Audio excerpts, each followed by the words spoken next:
Halo semuanya, pada video ini kami akan membahas hasil analisis pengelolaan sumber daya manusia pada sebuah perusahaan di bidang properti dan perhotelan berdasarkan hasil wawancara yang sebelumnya telah kami lakukan.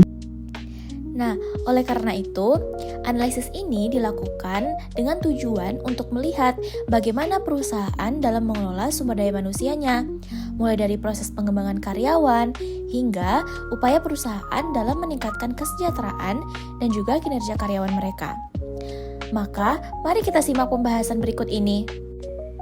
Nah, oleh karena itu, mari kita mulai dengan gambaran umum pengelolaan sumber daya manusia di perusahaan. Secara umum, perusahaan telah menerapkan berbagai fungsi manajemen sumber daya manusia. Tentunya, perusahaan telah menerapkan fungsi tersebut dengan cukup baik. Perusahaan memiliki program pelatihan rutin, yang mana digunakan untuk meningkatkan kompetensi karyawan, sistem penilaian kinerja yang dilakukan mereka secara berkala, program pengembangan karir, pemberian reward kepada karyawan, hingga program kesejahteraan dan konseling bagi karyawan di perusahaan. Selain itu pula, perusahaan ini juga memberikan pendampingan kepada karyawan, yang mana pendampingan ini diberikan kepada karyawan yang hendak memasuki masa pensiun mereka. Terdapat beberapa hal positif dalam pengelolaan SDM perusahaan. Pertama, perusahaan secara aktif melakukan pelatihan dan pengembangan kompetensi karyawan. Kedua, perusahaan menyediakan kesempatan pengembangan karir yang jelas melalui sistem promosi berdasarkan kinerja dan kompetensi.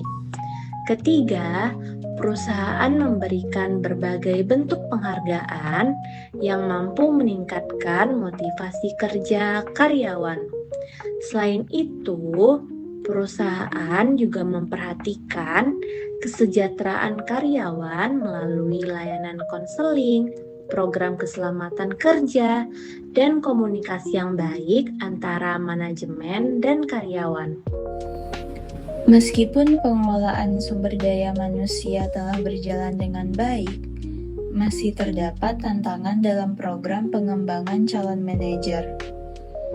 Program ini mengharuskan peserta memahami berbagai fungsi kerja dalam waktu yang relatif singkat. Akibatnya, tidak semua peserta mampu mencapai target yang telah ditetapkan. Selain itu, beberapa peserta juga dinilai belum memiliki kesiapan mental dan kemampuan kepemimpinan yang cukup untuk menduduki posisi manajerial. Untuk mengatasi permasalahan tersebut, perusahaan dapat memperkuat program mentoring dan juga coaching dengan melibatkan pemimpin senior sebagai pendamping. Perusahaan juga dapat meningkatkan pelatihan soft skill seperti kepemimpinan, komunikasi, pengambilan keputusan, dan manajemen konflik. Dengan demikian, calon manajer tidak hanya memiliki kemampuan teknis yang baik, tetapi juga memiliki kesiapan mental dan kemampuan memimpin tim secara efektif. Nah, sebagai penutup dapat disimpulkan bahwa pengelolaan sumber daya manusia di perusahaan telah berjalan dengan baik, terutama dalam aspek pelatihan, pengembangan karir, sistem penghargaan, dan juga kesejahteraan para karyawan. Berbagai program yang telah diterapkan menunjukkan komitmen perusahaan dalam mengembangkan potensi sumber daya manusia secara berkelanjutan. Namun, tidak semua proses berjalan tanpa kendala. Program pengembangan calon manajer masih menjadi tantangan utama yang perlu ditingkatkan agar perusahaan dapat menghasilkan pemimpin yang kompeten dan juga siap menghadapi kebutuhan organisasi di masa depan. Demikian pemaparan hasil analisis kami. Terima kasih atas perhatian yang telah diberikan dan juga jangan lupa klik tombol like serta share ya. Terima kasih.